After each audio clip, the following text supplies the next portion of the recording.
Greetings, this is August 8th at 12 noon. We're going to take a look at the stats, then we're going to look at the different areas of concern and what's been happening over the last 24-hour period. Then we're going to have a couple of predictions on the weather. Okay, first, the stats. We're looking yesterday at 9:38 PST. We had 24,559 hotspots, 133,120 acres burned. Now, if we jump over to today, and this data was updated at 10:38 a.m. PST, we're looking at 25,589 hotspots and 135,943 hectares burned. And I want to clarify that. That's not necessarily paved over glass, asphalt, ash. That's talking about expansions in the perimeter, areas where they're connecting the dots. So there's going to be a lot of areas that are unaffected within that fire perimeter. It's bouncing around. So let's take a look at the comparison. We've got 1,030 more hotspots in the last 24-hour period than we did at the check for the previous 24-hour period. And we've got 2,823 more hectares involved within the fire perimeter. Now, I want you to check the TNRD. Keep a watch at BC Wildfire. They're the people that are going to give you the most accurate, relevant data. They've got to get in and decide what is actually involved. We're just looking at satellite data which has not been substantiated by the professionals that are actually surveying the area. Okay, they've got far better infrared. They've got the eyes and ears on the ground, and you want to check their stats. All the links are below. So that was the update from 10:38 PST. Now we're looking at an overview of the fire perimeter again. Look at the advantage that we have in the southeast flank. Isn't that awesome? Look at the northwest flank. Look at what's happening in the northeast. They are beating that down. That's our wildfire crews taking apart the fire. We can also see where the main intensity is, where the battle is going on right now, on that eastern flank that's heading towards Dead Man River, on the southwest flank, in the area Highway 99, 97, over towards Vedette. A lot of activity, a lot of intensity. We're going to see a lot of pattern burning, reducing the fuel in front of the fire. Let's jump right in there. Okay, this is Clinton, and that's that smoldering that's going on top of the hill. I do see two outliers towards Kelly Lake. The professionals have this data. Again, this is satellite representation of heat. Those could be a variety of things. Here we are at the 6 to 12 hour map, looking at what was glowing. And now the new spots in the last 6 hours, I'm seeing 6 controlled burns going on up there. So very good progress on the hillside south of Clinton. Let's jump over. This is the trouble area. Highway 99, Highway 97, major battle going on there right now.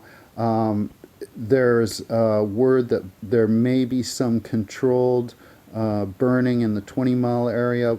We're going to talk more about that. There are a lot of outliers. It looks to the east of Highway 97. Here's a more recent update on new hotspots, new infrared that's showing up in the 6 to 12 hour period. And we're going to jump over and look at what's happened in the last 6 hours. I'm also seeing There we are. A lot of strategic burning. You can see it almost on a GPS pattern horizontally. That is a control strategy at work. So we're going to keep watching this area. Now we're going to jump over to that southeast flank. That is excellent improvement. A lot of clearing around Loon Lake. It doesn't appear under threat at all. It's any infrared is well north of Highway 1. I am seeing some outliers at the tip of Arrowstone Park and in some of that rough ground just to the north of Stinking Lake. That's the Cache Creek Hills. Difficult area to work in, but they've made amazing progress in a short period of time. Here is the last 6 hours, and we can just see in some of those gullies, ravines, they're in there working hard. We want to give them encouragement and as much strength. Get these guys some Gatorade. There is the eastern flank. Again, a lot of patterning over those random pockets of intensity. So these regions are being driven down and stoked up, reignited, then spread apart, and getting those embers and any flare-ups pounded away. Okay, here's that 6 hour time frame just before this update. All controlled burning. Very good to see. They are working at it in the last 6 hours to bring more control to that region. Now we're going up to the northeast flank, and I want you to look at the top of the screen.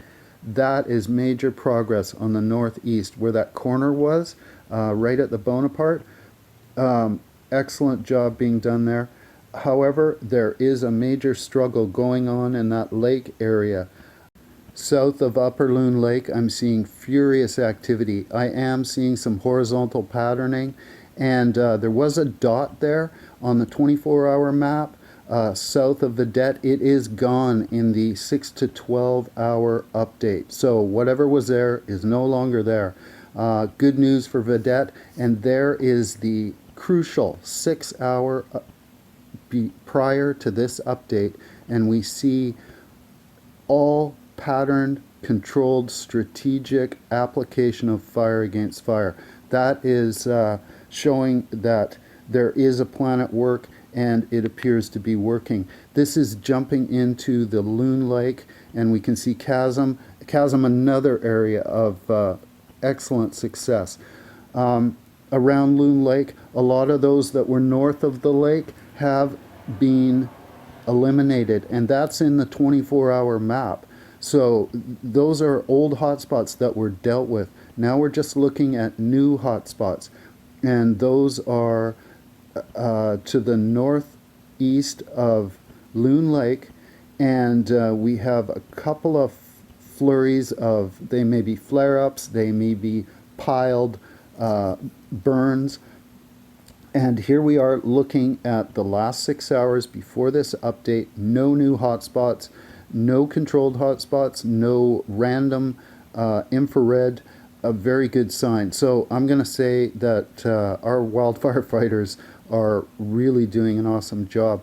This is windy, and we're looking at northwest 10 kilometers an hour, and the winds look consistent. I can't see into the gullies and ravines.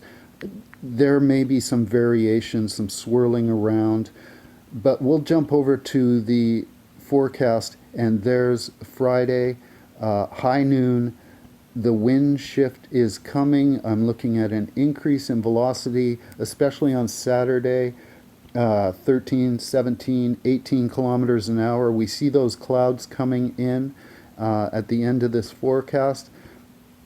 There may be some precipitation, there may be lightning, and one of our viewers, William, this is his update, an accelerated flurry of planned ignitions ahead of the rain. In an interview with the 100 Mile Free Press Fire information officer says to expect burns along the southwest front today. The burn that those folks down at 20 Mile are dreading might happen soon. So that means know your position, know what your escape route is, have all of your resources prepared ahead of time, be aware. You want to assess, you want to be on high alert, is what it all comes down to. And looking at the big bar cam, a lot of that same overcast, smoky, hard, it's going to have an effect on visibility. It's going to have an effect on air crews. It's probably very difficult to see what's going on the actual ground right now. Again, I'm speculating. It's a war against fire, and our crews, like this bear, appear unstoppable. So we want to give them our faith. This is a very crucial time. The next 48 hours, you guys are doing it. Go for it.